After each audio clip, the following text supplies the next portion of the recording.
Collins English for Exams. Listening for IELTS. Copyright HarperCollins Publishers 2011. Track 1. Hey, Jenny. Oh, hi, Steve. Nice to see you. Good to see you too. How's it going? Fine, thanks. I'm so glad the exams have finished. Me too. So, are you going on a holiday this summer? Yes, I've decided to go to Mexico for the whole summer vacation, 6 weeks in total. That sounds great. What are you going to do there? Well, actually, it's a working holiday. I'm going to work at a school teaching English to children. What about you? I'm going to Paris for 2 weeks. Are you going with your family? No, I'm going with my best friend. We've enrolled in a language school to study French. That sounds like fun. Have a good trip. You too. Track 2. Good afternoon, Royal Mount Hotel. How may I help you? Hello, I'd like to book a twin room, please, for next week. 1 minute, please. I'll just check if we have one available. Yes, we do, sir. Now, I just need to take down a few details, if I may. Yes, of course. What name is the booking under? My name? Duncan Jeffrey. That's Geoffrey. Geoffrey.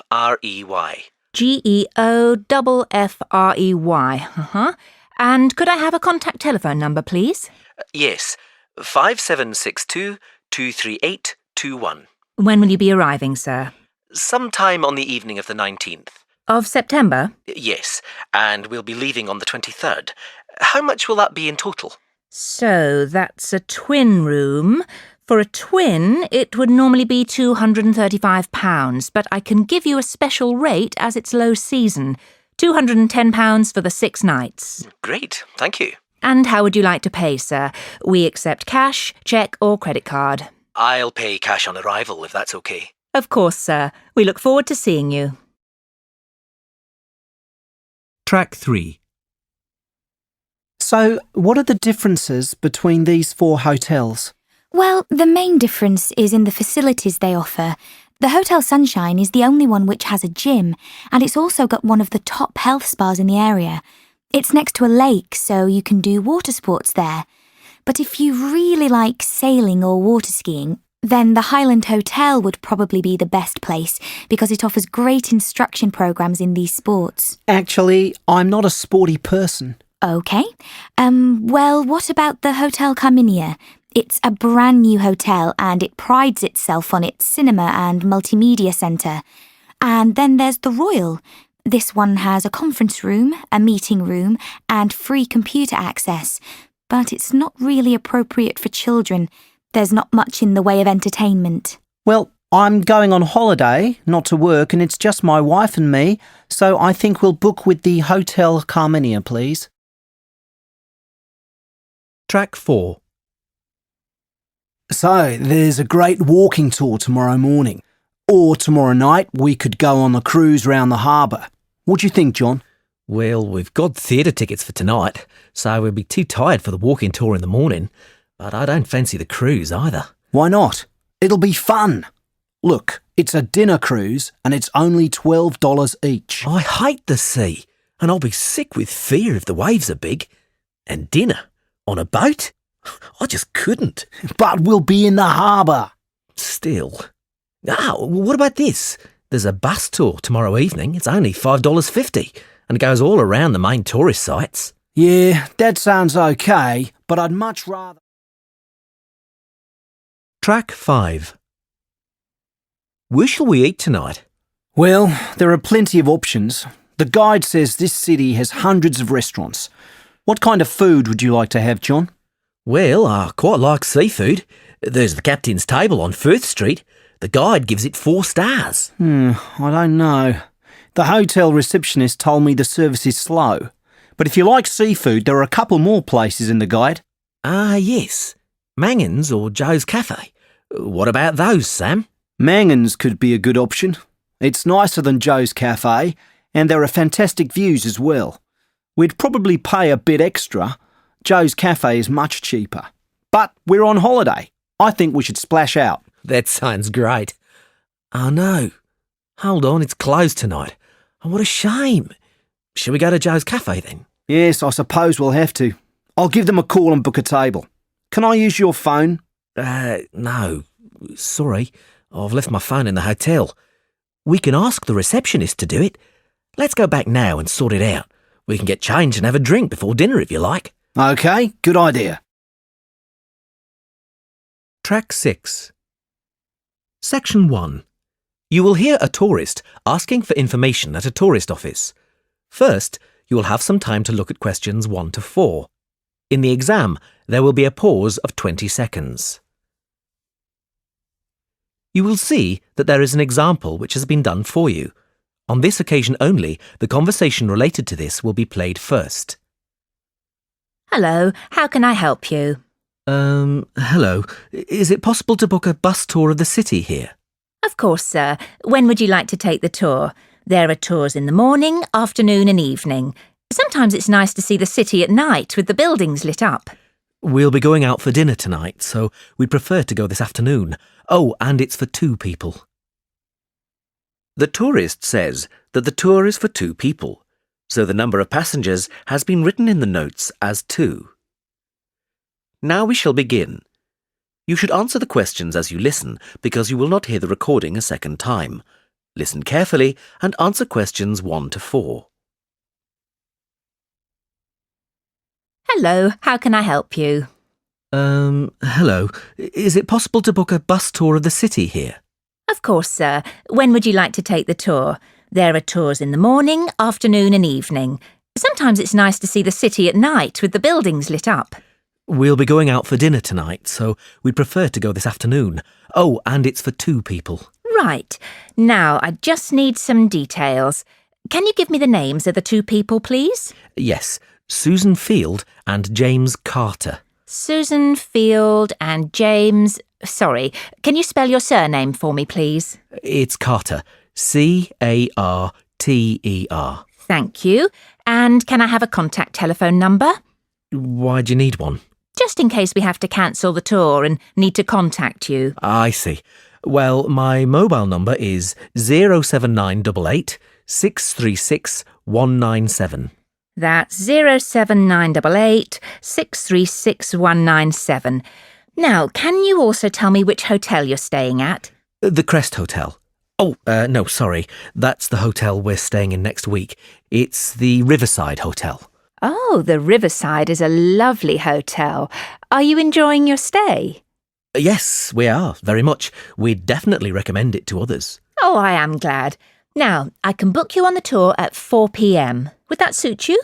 Alternatively, there is one at 2. 2 would be better for us, please. Right. That's booked for you, sir. 2 people at 2 p.m. today, August the 14th. You pay the bus driver when you get on, and it's £4 per person. Thank you very much. Track 7. Before you hear the rest of the conversation, you have some time to look at questions 5 to 10. In the exam, there will be a pause of 20 seconds. Now listen and answer questions 5 to 10. Can I also ask you about the museum in the main square? I was reading about it in my guidebook and was shocked to see that the entrance price is £10. Why does it cost so much? Well, the museum has the largest collection of Latin American art in Europe. People come from all over the world to see it. But that's not the reason why it's so expensive to get in. You see, the building is very old and it needs repairs. The £10 ticket cost will go towards repairing the roof and the walls. I see. Well, I suppose it's worth paying £10 to see the collection. Yes, I think so too. Is there anything else I can help you with? Actually, there is. I was wondering if you knew of any good restaurants in the area. Well, there are a few restaurants near the harbour and a couple on the beach, which are nice. The problem is that the smell of the fish market is quite strong down there. I don't think my girlfriend would be very pleased. I know what you mean. It's not very romantic, is it? My advice would be to go to the next town. It's bigger and the restaurant selection is wider. You can get there by taxi and it only takes about 10 minutes. The town is quite picturesque. Is it for a special occasion? Yes, it's my girlfriend's birthday, so I'd like to go somewhere special. Do you know any of these restaurants well enough to tell me about them? Well, I know about a few of them, and there are pictures in this leaflet here. Oh, this one here is lovely, the Bellevue, and it's extremely popular. It has a famous chef, so it's not cheap, but the standard of the food is very high. It's right by the sea, and there are wonderful views if you get a good table. Then there's the Lighthouse Cafe, you can see the picture here, which isn't really a cafe at all. In fact, it's a great restaurant, and a lot of TV celebrities and actors eat there. The place has been going for over 100 years. It's quite an institution around here. I'm not sure about those two. They sound too expensive to me. I was thinking of somewhere small, not too upmarket, but with good food. In that case, what about Harvey's? The same family has run this restaurant for over a century, and it's reasonably priced and really popular with local people. Oh, and there's another family-run restaurant, Stonecroft House. New owners took over a month ago, and they're getting good reviews. There's a new chef there, and the food is meant to be very good. This leaflet has the contact details for all the restaurants, so you can just call them if you'd like to book a table. Great, thanks. You've been very helpful. That is the end of section 1. You now have half a minute to check your answers. Track 8. Hello everyone. Sorry to interrupt your class. I just want to make a quick announcement about our summer timetable. Shimmer's Dance School will be offering new classes this spring due to strong demand.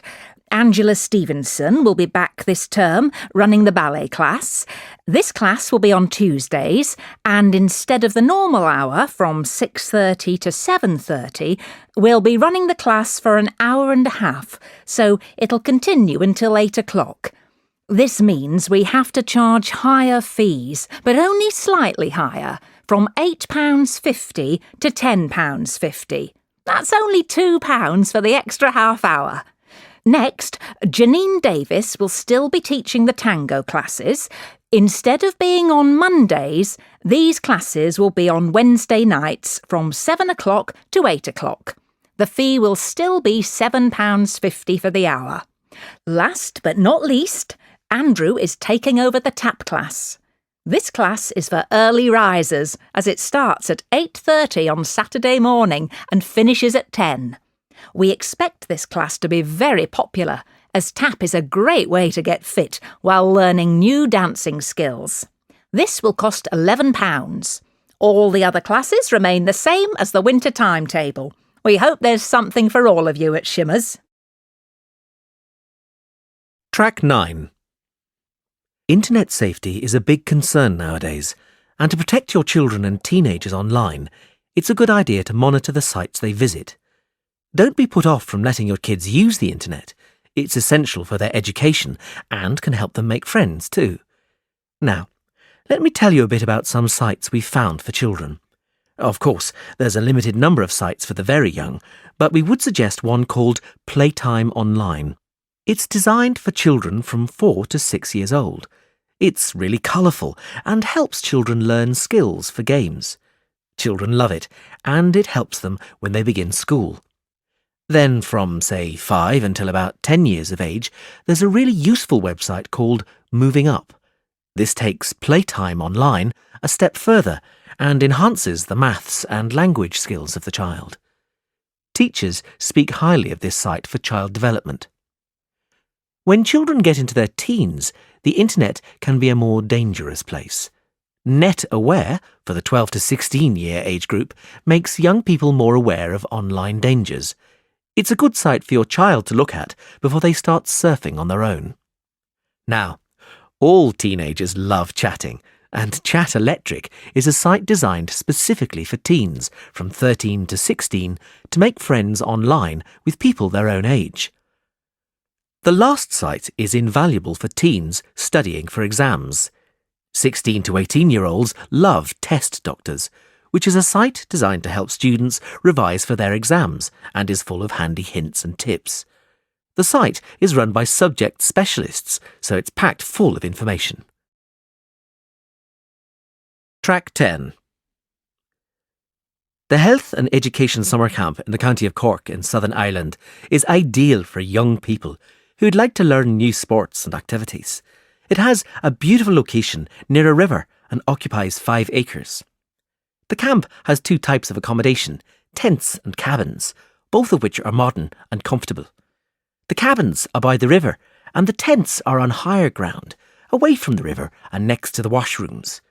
There are 2 washroom blocks, fully equipped with showers as well as toilets. We also have facilities for cooking here. We provide all the pots, pans and utensils. All cooking is done in the cooking area, which is situated in the centre of the camp. This gives the camp a real social focal point. Track 11. The Duke of Edinburgh's Award is a programme of activities designed to help young people from all backgrounds develop personally. There are 3 levels: bronze, silver and gold, and for each level, participants have to complete a series of activities in 4 categories: volunteering, physical, skills and expedition. This talk will explain what you have to do in order to get a bronze award. The first thing you need to do is find a Duke of Edinburgh centre near you. This could be your school, college or youth club. Then you'll need to pay a small fee to enrol in the programme. Once you've enrolled, you'll get a welcome pack, which explains the 4 categories in more detail. Then you can start planning what to do. You can do many different types of activity for each category, but you must get them approved by your Duke of Edinburgh coordinator before you start, so you don't waste time doing something which is not approved. The other important person is your assessor. This is the person who will certify that you've completed each activity by signing your record book. After you've completed all the activities in the time given, your assessor will send your record book results to the operating authority, who will check it. If everything is satisfactory, you'll get your certificate and badge to confirm you've completed the award, and after that, you can start working on the silver award. Track 12. Section 2. You will hear a talk about facilities for teenagers at a leisure centre.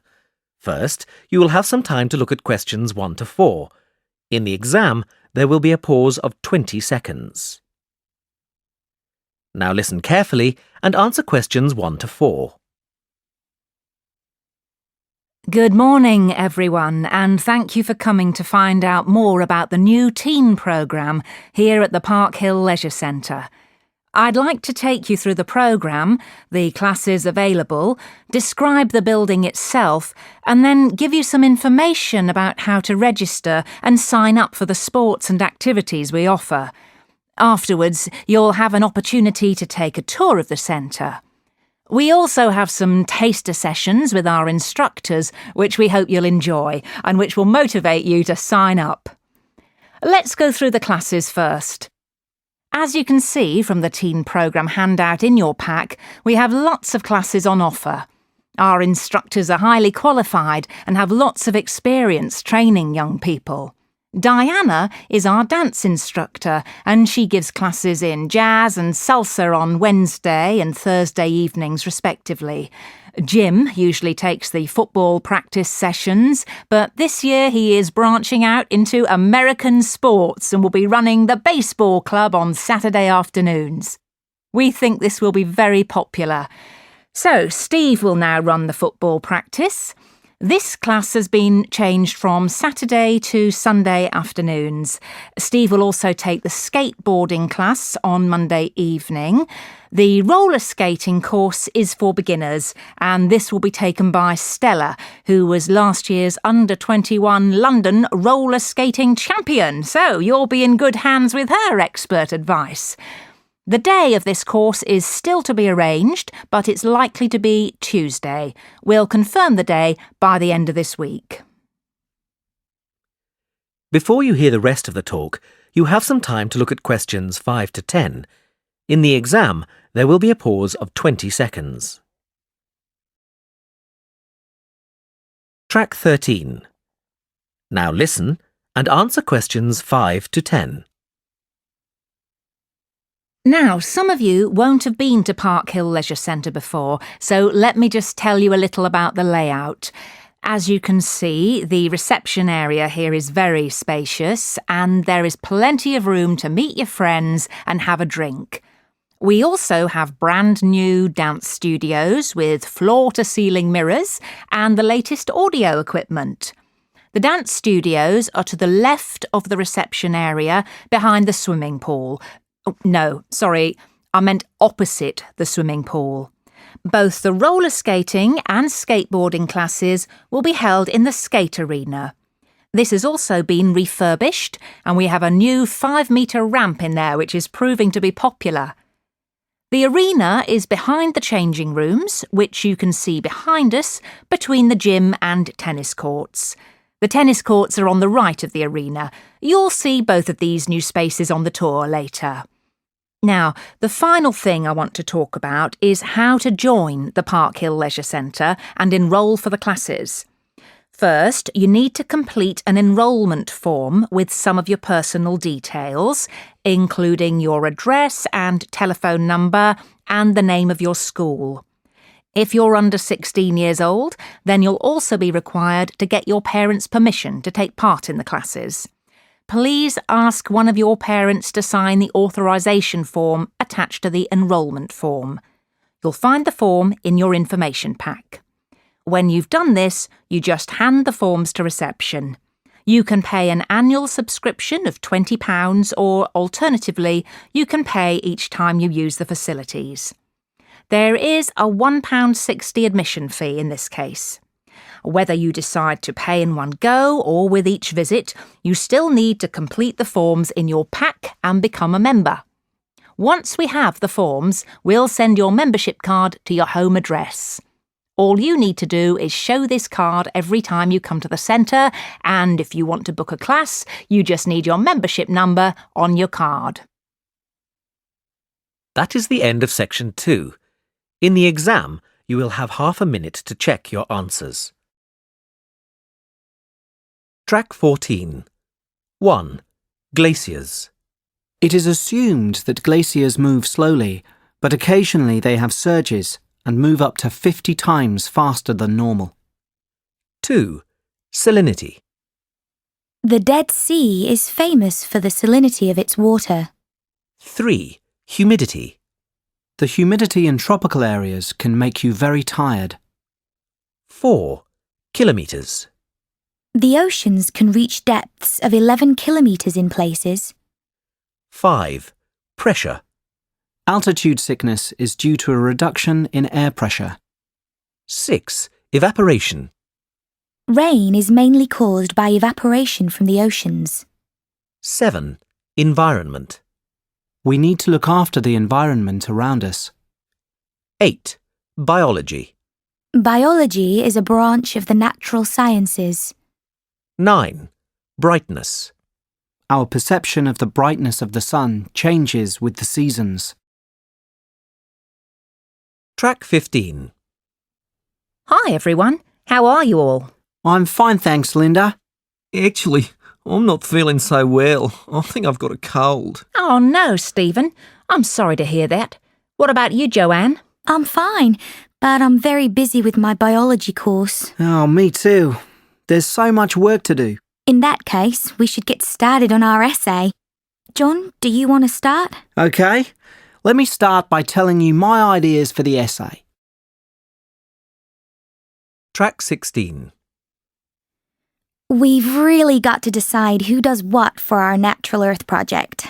Okay, Alice. Well, we've got all our cloud research, so let's decide how to break it down. Well, we should probably start by saying how clouds are formed. Good idea. And then maybe move on to the different types of clouds. We can separate it into low-lying, medium-level, and high clouds. What do you think, Jenny? Yes, I think that's a good idea. And we should also make a PowerPoint to make it a bit more interesting and put in pictures of the different clouds. Good idea, Jenny. We should probably have cue cards too. I'm useless at remembering what to say without them. Yes, me too.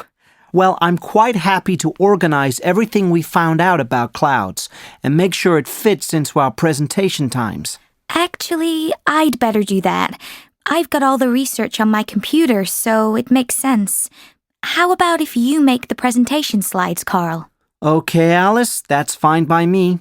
Well, if you guys are going to do that, then I'll look on the internet for pictures of the different types of clouds. That'll be great, Jenny. I'll also make the prompt cards so we don't forget what we're saying during the presentation. Sounds great. Let's have a run-through on Tuesday. What sections does everyone want to talk about? I don't really mind. I hate speaking in front of people, so I'd prefer not to do the introduction. I don't mind. I'll do that. If you don't want to talk much, then why don't you just do the middle bit about the medium-level clouds? Yes, I can do the low-level and high-level clouds part.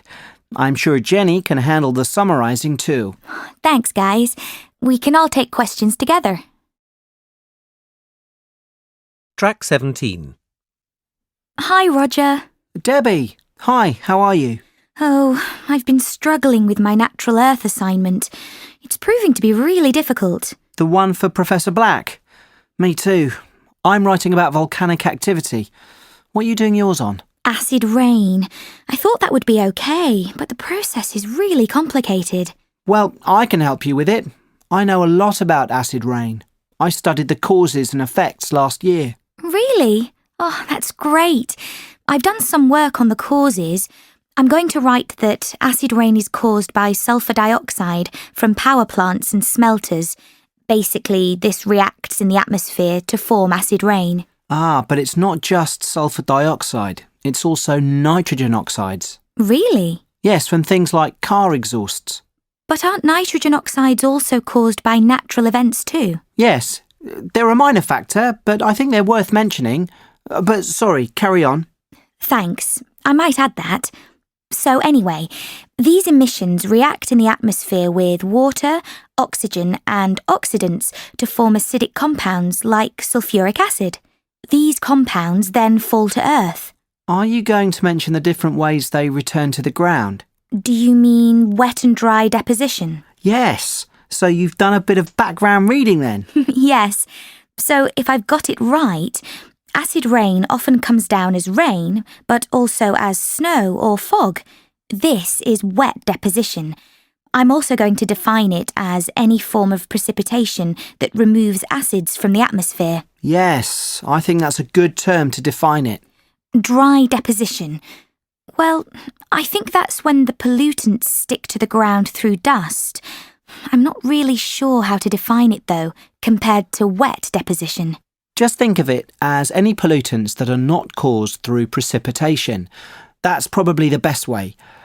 Did you know that sunlight can enhance the effects of acid rain as well? No, I didn't. Oh, there's so much to think about. I'm sure I'll go over my word limit. Well, you sound like you know a lot about the subject. Just try and keep your focus. I've had the same problem writing about volcanoes. There's just so much. Track 18. Do you want to make a start on our Natural Earth project? I think our idea of a lightning safety presentation is great, don't you, Rachel? Yes, I think it'll be really good. I have a few ideas already. Oh, great. Me too. I think we should divide it into 2 parts. What to do if you're inside when lightning strikes and what to do if you're outside. What do you think? That's good, but we need more. Something about planning for this kind of event. And also, what to do if someone gets hit by lightning. Oh, I can't believe I forgot that. Of course. Well, what should we talk about in the first part? I think we should say it's important to be aware. Lightning is always before rain, so don't wait until it rains. As soon as you hear thunder or lightning, you should get inside. OK, yes. And then if you're indoors, you should avoid water, stay away from doors and windows, and don't use the telephone. Or any electrical equipment. In fact, if you can, switch it off first. And you should wait half an hour after the last clap of thunder before going back outside. And if you're outside when it storms, you also need to avoid water. Try and get inside as soon as possible. There are certain things you should avoid. Open spaces, anything large and made of metal. And of course, the obvious one, trees. But we should mention that if lightning strikes very near you, you need to crouch down. Oh, is that right? I thought you had to stand still. No, that's actually wrong. You're supposed to crouch down. And put your hands over your ears. The noise can damage your hearing if you don't. OK, I think we've got quite a lot here. Only the last part to go. Now, what to do if someone gets hit? I think we should say that it's very rare for someone to get hit by lightning. Our talk sounds as if there's danger all around. We should try and make it sound a bit more reassuring. Yes, you're right. We'll say it doesn't happen often. It's just better to be safe than sorry. But what should we say about getting hit by lightning? Well, I think we should say it's safe to touch people who've been hit by lightning. They don't have any electrical charge. If there's a first aider around, then they should help them. Otherwise, it's just best to call for an ambulance. And we should remind our audience that 80% of lightning victims don't get fatally injured. That should calm everyone's nerves. Track 19. Section 3. You will hear 3 students discussing a group project on weather conditions. First, you will have 20 seconds to look at questions 1 to 7. Now listen carefully and answer questions 1 to 7. So, I think we'd better start planning what we're going to do for our group project. Have you guys had any ideas? I was thinking we should do something on extreme weather events, but I think Alex had some different ideas. Yes, maybe we should look into more localised weather conditions and the effects on the immediate environment. That's a good idea, Alex. But I don't think we'd be able to get much data on that. And we don't really have time to do our own research. What about doing something about the seasons? I think the seasons might be a bit too wide-reaching, when we take into account the wind patterns and pressure systems. Maybe you're right. Well, how about Tom's idea of extreme weather conditions? Yes, that sounds like a good idea. It's easy to break down into separate parts, and it certainly sounds more interesting. I'd quite like to cover monsoons. I've been doing some reading on them and they're quite interesting. Well, that sounds good. We should maybe take 2 areas each. That would make it easier for us to focus. Well, we've got lots to choose from. We could do blizzards, heat waves, droughts, cyclones. There are loads. Why don't you do blizzards too, Tom? I don't fancy doing them, but I wouldn't mind doing something on floods. They're linked to monsoons, I think, so it will be an easy transition. What do you fancy doing, Alex? Well, I could always cover winds. But that isn't really extreme enough. I could do hurricanes. They're pretty exciting. How about doing cyclones, Emma? I'd rather do heat waves and droughts, I think. I know a bit about them. I don't know anything about cyclones. Cyclones are really interesting. I can cover them. That sounds great. I was thinking about doing cyclones, but I'm happy for you to do them. Before you hear the rest of the talk, you have 20 seconds to look at questions 8 to 10. Now listen and answer questions 8 to 10. Track 20. Right, shall we get started on some of the content? Yes, we haven't got that much time. Does anyone know anything about their topics? I know quite a lot about cyclones. Do you? Well, I studied them at high school. You know, cyclones usually start near the equator. They need quite warm water to form. Above the warm water, the vapour in the air forms clouds, and if there is low pressure, then these clouds will start to rotate. Isn't it also the fact that the Earth rotates too, which makes the clouds spin more? Yes, that too. Once they begin rotating, they can either lose momentum or keep gathering momentum until they hit land. These ones are called mature cyclones. Luckily, as soon as they hit land, they start to lose momentum and fade away, just because they don't have the warmth of the ocean underneath. Well, that's a relief. They can still be really destructive. They are like a big circle of wind. They blow strongly until the eye of the storm passes, the centre, where everything is really quiet, no wind or anything. But then the other side hits and the winds blow just as strongly, but in the other direction. It's just amazing. Yes, I would really like to cover that. Well, it looks like we've got it all arranged then. That is the end of section 3. In the exam, you will have half a minute to check your answers. Track 21. My family isn't very big. There's just my son and me. I'm a single parent. For the last 10 years, I've been concentrating on looking after my son James, who's now 14. But now I've met someone special, and we've just got engaged. My fiancé has 4 kids of his own, and we're going to get married in July. James is really excited about it. He's looking forward to having brothers and sisters in his new step-family. We live as one big extended family. There are 7 of us in our household. Besides my husband and me and our children, there's my aunt and 2 of my cousins. I stay at home and care for my mother because she's quite old and can't look after herself. Obviously, we suffer from a lack of space in the house, but we all get on well. Track 22. 1. Firstly, I am going to talk about the role of the parent. Secondly, I'll discuss the role of the child. And lastly, we'll look at the family unit as a whole. 2. Parenting is a difficult job because no 2 children are ever the same. 3. Families are important because they form the basis for socialization. Additionally, they educate and protect the next generation. 4. The family structure has varied greatly over time. That is, different times have had different views of what a traditional family structure is. 5. Many argue that less traditional structures are not as effective. However, there is little evidence to support this. 6. Many people are having families later in life. Consequently, the rise in the number of single people may only be temporary. 7. Families in other parts of the world differ from the Western norm. For instance, in some cultures, having multiple husbands or wives is the norm. 8.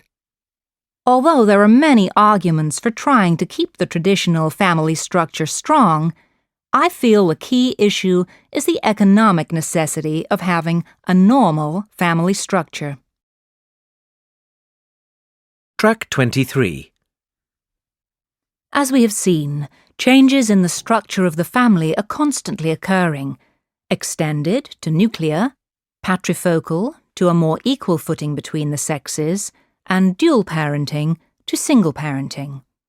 However, a recent phenomenon in the UK, which is changing the traditional family, is the increasing number of adults who continue to live with their parents until their 30s or sometimes even their 40s.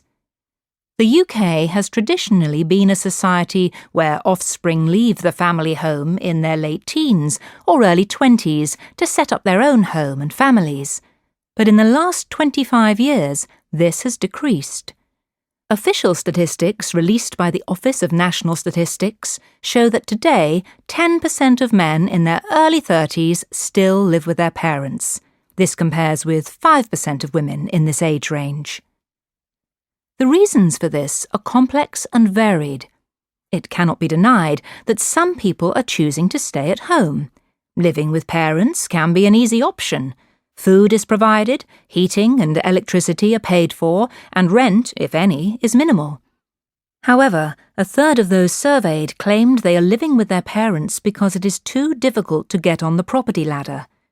House prices in the last few decades have risen dramatically.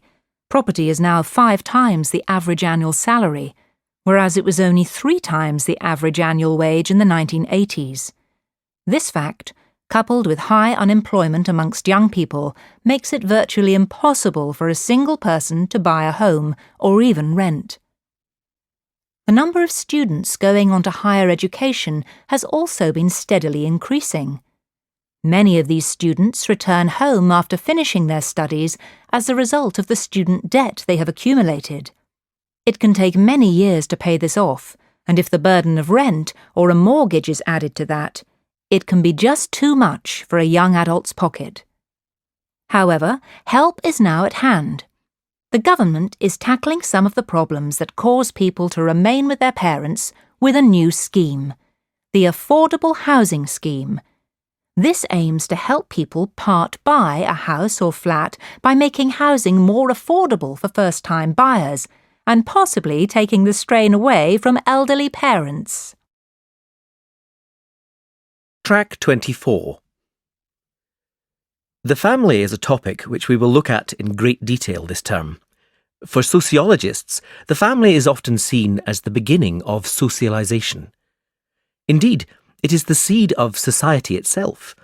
In recent decades, many old people have no longer been able to rely on their offspring for support, which was common 50 years ago. Many children are brought up by only one parent, something virtually unheard of before the 1960s. We can certainly say that during the last half-century, we have seen an enormous change in traditional family structures. The extended family lasted well into the early 1900s, and this kind of strong family unit was essential due to property ownership. Housing often was scarce, and it was necessary for people to live with parents and take over the property when their parents died. Of course, people still benefit from their family line. Still today, people generally inherit any money that their mother or father might have. In the UK, the last 50 years has also seen a decrease in the number of offspring parents have, whereas in the 1950s, only 10% of offspring were only children. This number has risen. Nowadays, this is the case for just over a third of children. Track 25. In Victorian times, the upper classes made up less than 3% of the entire population of Britain, yet this class held more than 90% of the country's wealth. This shows the massive gap there was between rich and poor, a gap which has shrunk considerably in the last century. Today, we're going to look at the wide differences in family life between rich and poor in Victorian times. Let's begin with the upper classes. The upper classes of the Victorian period were generally the nobility or the clergy. Most of their servants were very poorly paid, but were always accommodated within the homes of upper-class Victorian families, so they didn't have to pay for accommodation, food, and often clothing. The money which they did earn, they normally sent home to their families. Many Victorian servants came from the countryside, where the effects of the Industrial Revolution had resulted in job losses. Amongst these servants were cooks, housemaids, stable hands and butlers. The family would also employ a nanny, who, although employed by the family, was not traditionally seen as a servant. A nanny's primary role was to care for the children. She was responsible for teaching the children how to behave, looking after them when they were ill, and instilling discipline into them. Nannies did not, however, educate the children.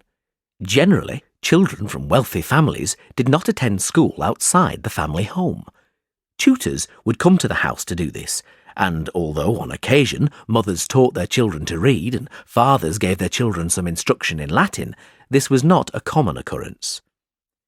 Now, the Victorian upper classes had the reputation of being quite cruel, but this wasn't always the case. They were also quite charitable.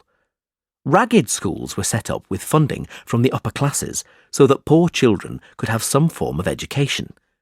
Additionally, most Victorian parents were very proud of their children, who were often seen as prized possessions. This goes against the common idea that parents were very hard on their children. In fact, the opposite was generally the rule. However, the situation for lower-class families was very different. In the lower classes, child labour was rife. Children, as young as 8, earned a living as chimney sweeps for wealthy houses. Now, let's move on to looking at the lower-class families in more detail. You'll find that very often.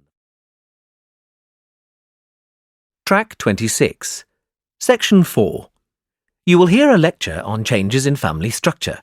First, you will have 20 seconds to look at questions 1 to 10. Now listen carefully and answer questions 1 to 10. We are all familiar with the nuclear family, which has been the dominant family structure in the UK for the last 60 years at least. However, recent changes show that our idea of the traditional nuclear family as the cornerstone of British family life is changing. There have been emerging patterns which are eroding this structure, namely the rise of step families, cohabitation, lone parenting, and the rapid increase in those living alone. We are going to explore these areas in turn and look at their effect in terms of the family. Firstly, step families are becoming more and more common. Step families are created when one or both partners have a child or children from a previous relationship. In 1980, the percentage of children under 13 who were living with one parent and their new partner was just 4%. In 2008, this figure had increased to 20%. The USA has seen an even greater rise. New statistics show that almost half of under 13s are living in a step family.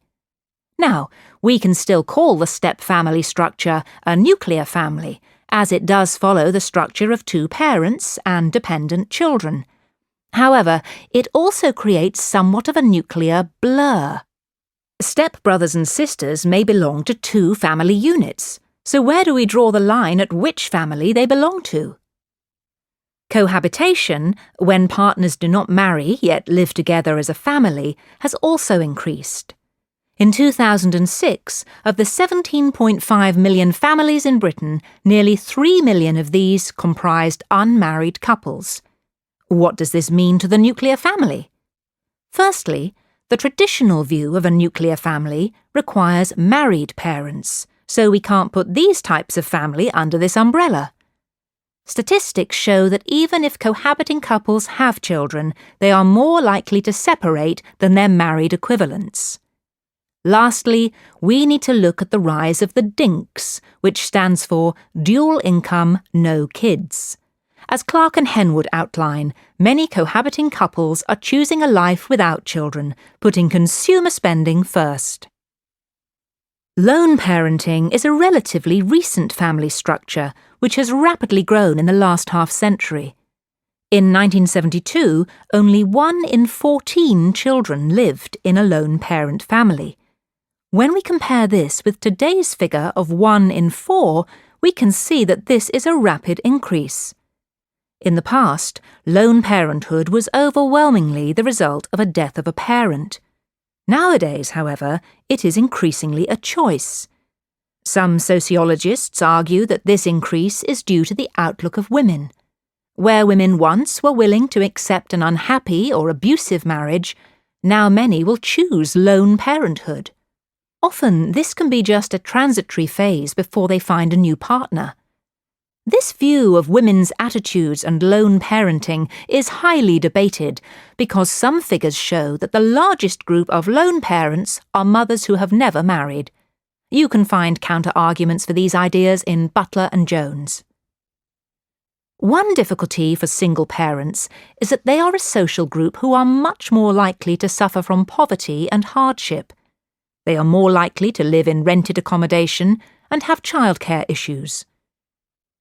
Lastly, an increasing number of people are choosing to live alone. The number of people living alone in Britain has more than doubled in the last 20 years. In 1990, just over 4 million people lived alone. Now this figure has reached 8.5 million, an incredibly rapid growth which has had enormous effects on the traditional nuclear family. This number represents a great chunk of the population who, either by choice or necessity, are outside the traditional family unit. Some think that these changes may not help the community. In fact, there are many arguments that this rise in alternative household structures will create a more isolationist and less community-based society, where close bonds, which are usually formed within the family, have no place. Leaving aside whether or not the housing even exists for this boom, an important factor which must be looked at is the disproportionate expense for those living on their own. By this I mean the burden of all costs is shouldered by one wage instead of two, and of course one person is using the energy which could be shared between a group, having a greater impact on the environment too. However, on a more positive note, people, especially women, are proving to be extremely... That is the end of the listening test. In the exam, you will have half a minute to check your answers. Track 27. Hi, Dad. How are you? I'm fine, Sally. How's the course going? It's going well, actually. I'm really enjoying my math course at the moment, mainly because it's not that difficult compared to the other modules. Good. And what about the tutors? What are they like? Well, I've got 4, and they're all highly knowledgeable. But Professor Jones is my favourite. I really respond well to the way he teaches. And are your fellow students nice too? Yes, I've made lots of new friends, and everyone seems to be very hardworking. The course has lots of group work, but to be honest, this isn't really the way I like to study. I prefer to study alone. Oh, well, I suppose not everything can be perfect. I know, Dad, you're right. In fact, there is one thing I'm a bit concerned about. My statistics module. I think I might not pass it. Well, let's wait and see, shall we? There's plenty of time to improve. Don't worry about it yet, okay? Thanks, Dad. I'll try not to. Track 28. A. Excuse me, can you tell me where the bank is, please? It's opposite the cinema, next to the supermarket. B. Excuse me, can you tell me where the bank is, please? It's round the corner from the supermarket. C. Excuse me, can you tell me where the bank is, please? It's up the road from the supermarket, beside the cinema. D. Excuse me, can you tell me where the bank is, please? It's at the opposite end of the street from the cinema. E.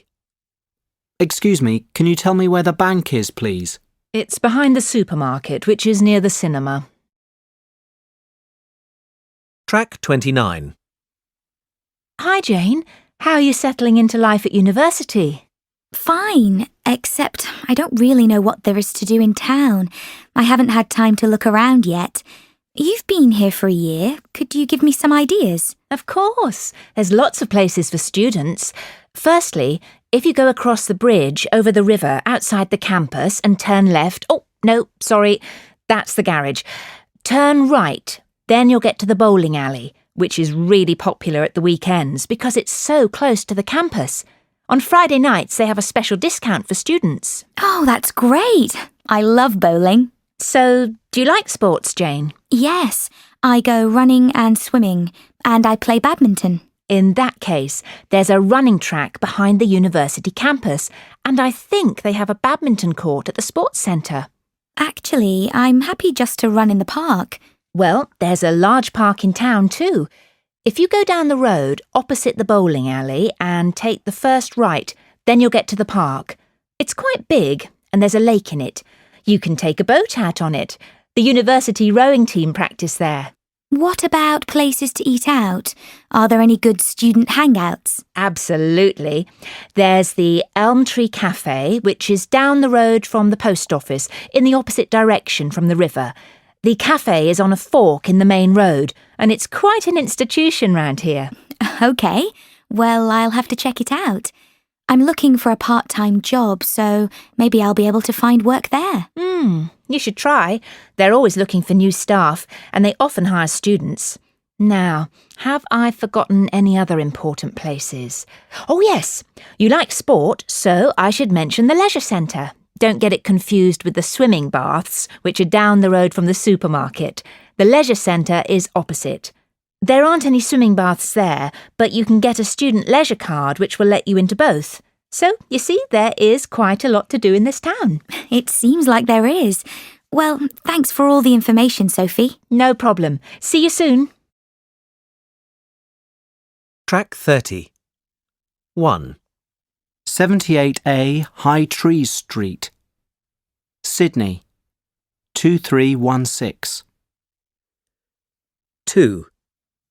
354 Castle Avenue, Edinburgh, E5 7HU. 3. 86 The Drive, New York, 45008. Track 31. Hello, have you come to enrol for your course or pay your fees? Both actually. OK, that's fine. You can enrol here with me and then go to the next desk for fee payment. So, first of all, can I have your name? Yes, it's Peter Taylor. That's Taylor with a Y. So, it's Taylor. That's right.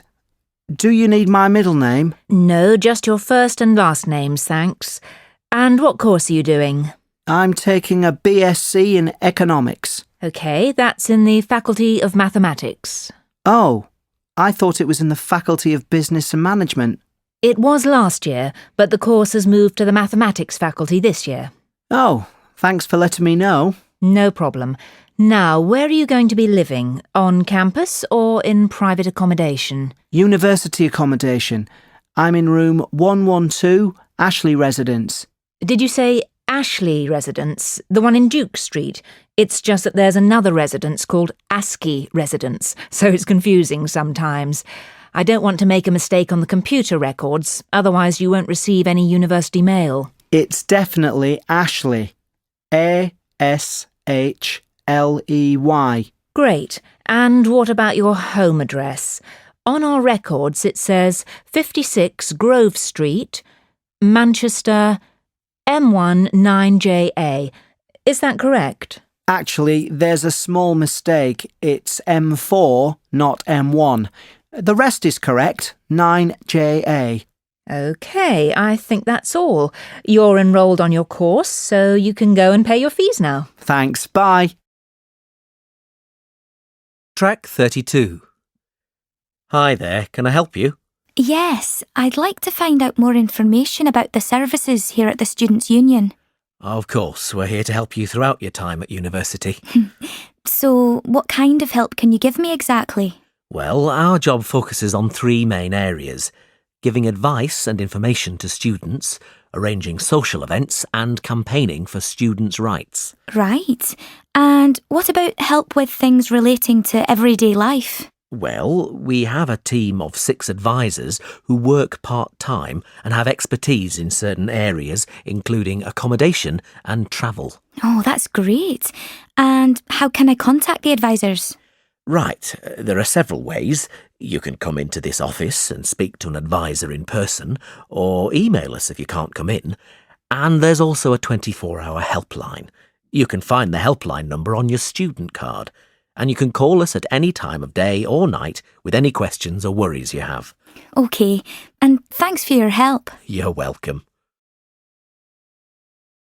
Track 33. Section 1. You will hear a student asking for information at the university library. First, you will have 20 seconds to look at questions 1 to 4. You will see that there is an example which has been done for you. On this occasion only, the conversation related to this will be played first. Hi, how can I help you? I'd like to register to use the library, please. OK, that's fine. Now, can I have some details from you? What's your name and student ID number? Simon Anderson. That's ANDERSON.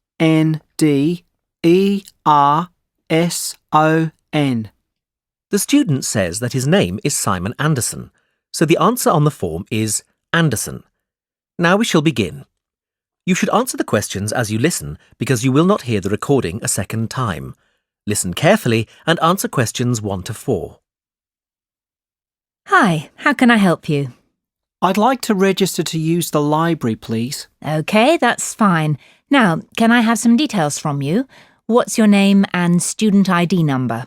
Simon Anderson. That's ANDERSON. And ID number? Hold on. Let me look. It's AND 105763. AND 105769. No, it's AND 105763. Thank you. And what course are you studying, Simon? Geography. Is that in the Faculty of Environmental Science or Earth Science? It's in the Earth Science faculty. Right. Now, Are you living in university halls of residence? No, I'm in private accommodation. Do you need my address? Yes, please. It's flat 3, 24 Lavender Gardens, London, SW12 3AG. Can you spell the street name for me? Yes, it's LAVENDER Gardens. And do you have a contact telephone number? Is my mobile number okay? Yes, that's fine. Just let me find my phone. Right, the number is 079 885 66341. Let me just check that. 079 885 66341. So, Simon, did you have a tour of the library facilities during your induction? Unfortunately, I missed it. Could you give me a quick tour now? Before you hear the rest of the conversation, you have 20 seconds to look at questions 5 to 10. Track 34. Now listen and answer questions 5 to 10. I can't give you a tour now, I'm afraid. I have to stay here at the help desk, but I can show you places on this map of the library. That would be helpful, thanks. OK, so we're here at the help desk, next to the service desk, where you go to borrow and return books. The maximum number of books you can borrow at any one time is 10. Yes, I see. Opposite the service desk is the training room, which is used by library staff to give demonstrations of the computer systems to staff and students. But the entrance is round the other side. Is the training room beside the quiet room? Yes, that's right, with the entrance round the front too. It's important to remember that all mobile phones must be switched off in this room. Of course. And what about books? Where can I find the books for my course? Good question. You're studying geography, so if you walk past the service desk, turn left and continue on past the philosophy section, you'll find the geography section. The copying facilities are on the left. Now, one more important thing is the group study room and the booking system. If you're working on a project with other students and you want to discuss things with each other, you can go to the room in the corner at the opposite end of the library from the copiers. That's the group study room. It's between the sociology section and the TV room. The group study room must be booked 48 hours in advance. Right, thanks. Can I keep this map? Actually, this is the last one I have, but I can make a copy for you. That would be great, thanks. Oh, I should also explain how you book the group study room. Oh, yes, so how do I do that? You can only book this room using the online reservation system, the same one you use to reserve books that are currently on loan. I thought it was called the online catalogue system. No, that's for searching for things in the library. The reservation system is what you use to make a room booking. And can I access that from outside the library? Yes, via the library website. You will need to enter the name and student number of each student in the group too, so make sure you have these to hand when you make the booking. But all this is explained on the homepage of the website. Once you've made your reservation request, you'll receive a confirmation email from the library to say whether your booking has been successful or not. If not, you can try to arrange another time. Well, that sounds fairly easy. Yes, you'll be fine. It's all quite straightforward, really. Thanks. That is the end of section 1. In the exam, you will have half a minute to check your answers. Track 35. Now, not only do we have lots of historical architecture here in the town of Tanbridge, we also have a rich variety of famous residents. Of course, everyone has heard of the famous writers Jim Harman, Anna Collins and Ian Cheriton, or I.H. Cheriton as he is better known. And they have all lived in our small town. In fact, Anna Collins, the celebrated romance novelist, spent all her life in this town. She lived by the town square, where there is a plaque to commemorate her. She died in 1968, and you can see her gravestone in Tanbridge Cemetery. You may know Anna from her most famous work, The Pride of Angels, which won numerous awards and for which she was a runner-up for the Herald Prize in 1950. James Harmon also lived here between 1975 and 1990. A best-selling horror writer, he got many of his themes for his haunting novels from this very town. He passed away a year after leaving Tanbridge, and although he isn't buried in the town, we do have a statue of him on the roundabout as you enter the town. Now, I.H. Cheriton has been the Poet Laureate for 3 years, and he lives in Tanbridge today. His home is the Red House by the river. Not only a poet, he has also written 10 novels that have topped the book sales charts. He always does a lot of work for local charities, and is quite a gem in this town. Lastly, another famous resident of Tanbridge is Sylvia Daniels.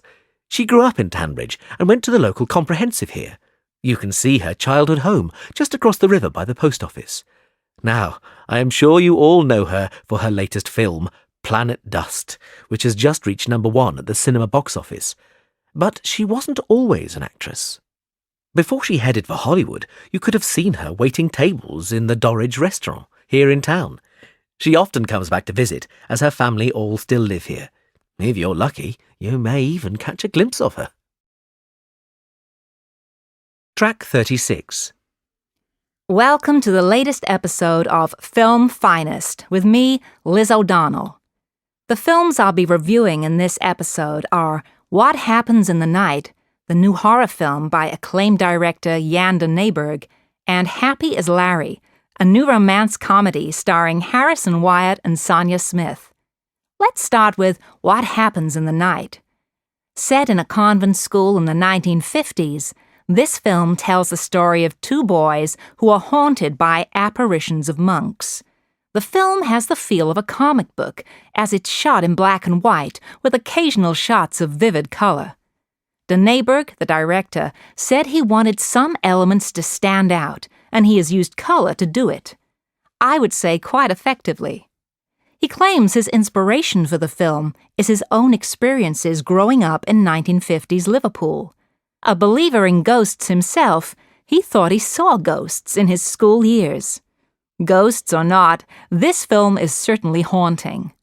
What Happens in the Night is a film that will scare you. I wouldn't say it's the best horror film to come out this year, but it's certainly shot beautifully. And it's not hard to follow. So, unlike some recent horror films, you don't have to sit in dedicated concentration for 2 hours trying to keep up with a complex plot. An enjoyable film. I would give it 4 stars. In Happy as Larry, Sonia Smith and Harrison Wyatt play 2 people who fall in love but cannot be together because of their families. The build-up to the film has certainly been epic, with gossip about both co-stars in the papers. Rumor has it that Smith and Wyatt aren't the best of friends. In fact, on the set, they barely spoke to each other. I have to say, though, this doesn't come across in the film, and they look like a great couple. Happy as Larry is a move away from the usual films Sonia makes. She is better known for her roles in action films, but she has shown herself to be a capable comedy actress. However, I'm not sure this is the finest film to do it in. Both men and women alike can get something from this film, but the romance angle is overplayed, and the laughs are few and far between. If you want romance, this film is fine, but if you want comedy, I would recommend seeing something else. I would give it 3 stars. Now, there are some new video releases which are gonna be coming out in the next month. Track 37. So, we have Phyllis Bailey here to talk to us about Fame. Her new book, Famous for 15 Minutes, is coming out on Monday. So, Phyllis, welcome. What do you think fame means to us these days? Well, famous people are everywhere, and although we know nearly all there is to know about these people, their lives are splashed all over magazines and television, they've retained their mystery. The public are always eager to find out more about them, and this fuels the paparazzi to photograph them. It's true that there are more celebrities around than ever before, but the number of really important famous people probably hasn't changed greatly. This is because people became famous for only a short time.